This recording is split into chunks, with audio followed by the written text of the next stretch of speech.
Hey, what's going on, everybody? I know it's been a little while since I made a video. Wanted to talk to you today about the Winter Olympics. So before we dive into that, check out my links below. If you like what I do here, subscribe to my channel, and let's watch a few clips.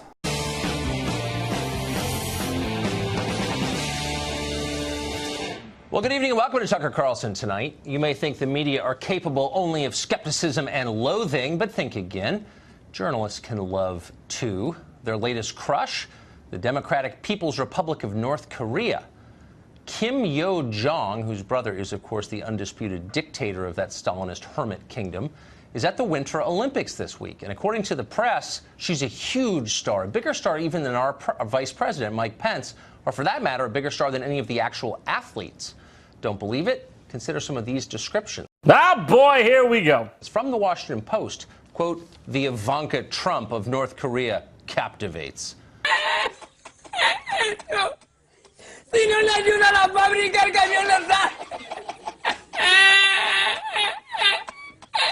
From CNN, she's stealing the show. The New York Times says she turns on the charm. Reuters, the newswire, meanwhile, writes this, quote, North Korea has emerged as the early favorite to grab one of the Winter Olympics' most important medals, the diplomatic gold. Ugh. Well, reporters gushed over the world's last totalitarian state. Mike Pence, who again is the Vice President of the United States, was attacked for not standing up to honor North Korean athletes. Watch this. And recently, what's been going on in South Korea is during the open ceremonies, the liberal, and by liberal I mean the progressive left media, decided to poke at President Trump, Mike Pence, the right, the Republicans, for choosing to not stand for the national anthem of North Korea. Now, what's wrong with that? What's wrong with this picture? Why would the left, who is proud to sit during our national anthem and stand up for what they believe in, be mad at Mike Pence for sitting during the North Korean national anthem? As you saw in a few of the Tucker Carlson clips I showed you, they seem to be in love with dictatorships. I thought that Mike Pence said that it was inappropriate to make political statements at sporting events. You're an idiot. If you're in Korea, you need to stand up. You need to stand up and show respect. Uh-oh, retard alert. Retard alert, class. The Olympics are supposed to be the one place where politics is not supposed to play a part. That's my understanding. Hey boss, I have a cancer. As you get further to the left, more progressive and more, let's say, hating of Trump and more social justice warrior-y, you want communism. You love dictators. You love people who will tell you what to do and impose themselves upon you while giving you what you would call freedoms, and free medical, free this, free that, social issue things, but you hate the country that gives you actual freedoms. The freedom to choose, the freedom to protest, the freedom to freaking sit during our national anthem, no matter how much you're called out for it, no matter how much the right and the super conservatives give you a hard time about this, you have that freedom. Now, if we were to go to North Korea and you chose to not do that, you chose to sit during the national anthem of North Korea, you would be killed. Or you would be stuffed in one of their massive prisons, their gulags. Well, if you're surprised, you shouldn't be. Progressives have a long and dishonorable history of supporting the world's most repressive regimes, no exaggeration. The New York Times, just to name one example, supported Joseph Stalin even as he was murdering up to 12 million Ukrainians in the famous famine there. That paper also led the cheering for Fidel Castro as he turned Cuba into a police state. In 1975, and we're not making this up, when the Khmer Rouge swept to power in Cambodia, the Khmer Rouge, the New York Times made this prediction in a headline, quote, "For most, a better life." One of the worst genocides in history followed shortly thereafter. Turned out not to be true. Well, it's hard to find a dictator the left has not supported. Chairman Mao, Hugo Chavez, Idi Amin. These people seem to have nothing in common but one thing. They all hate America. Turns out progressive activists also have one thing in common. They resent their fathers.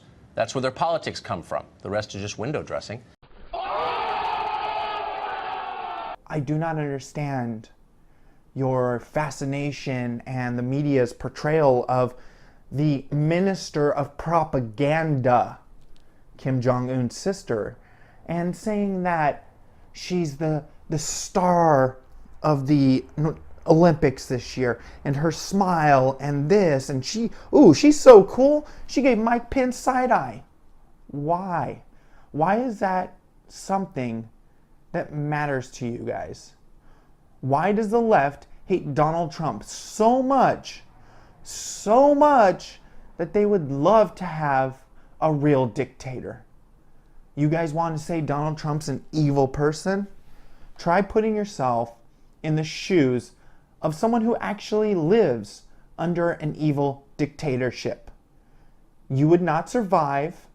You would step out of line and not toe the line like you're supposed to and end up in prison. You do not know what the hell you're talking about, and the media's portrayal of this woman is exactly what they want. They want you to make her out to be, some star and someone who people should aspire to be like, because then their propaganda, their living propaganda that she is winning. Donald Trump may not be perfect, but he is nowhere as evil as Kim Jong-un. This guy is a fat ass, a massive fat ass, right? He's dying of obesity. He's a fat ass. But everyone else in this country looks like they're emaciated and starving. How and why are the people in power so well fed when they had a famine 15 years ago? Oh, that's why. They're starving their people. They're starving their people. Are you so dull and so dense to think that they're good? That people like Mao and Stalin are good? Hitler. You guys hate Hitler, but you're down for some communism. You guys need to take a better look at yourself. The people that you act like you want to be and aspire to run our country, and realize that portraying an evil dictatorship like this does nothing to help anyone. A coworker of mine is actually South Korean and from South Korea, not just born in the States, but he migrated to the US, became a citizen, and works in the US and is now an American citizen. He believes that North Korea should have been ousted from the Olympics, that they should not have been allowed to come because they are an evil dictatorship who wants to see their people not grow as humans and control them to the best of their ability. So, liberal left, and by liberal, I mean progressives, I'm so sorry to you real liberals out there like myself, and centrists who lean left, a little bit right, but you progressives need to do some research. Pull your head out of your ass and realize the time for dictatorships is over. And if you want and praise North Korea and their minister of propagation and propaganda, go fucking live there.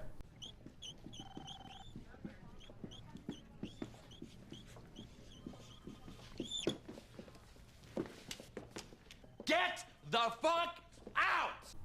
You hate the US so much, you hate our freedom so much, go to fucking North Korea, Venezuela, wherever, and see how long you last. Anyways, guys, have a good night. Check out my links, subscribe to my channel.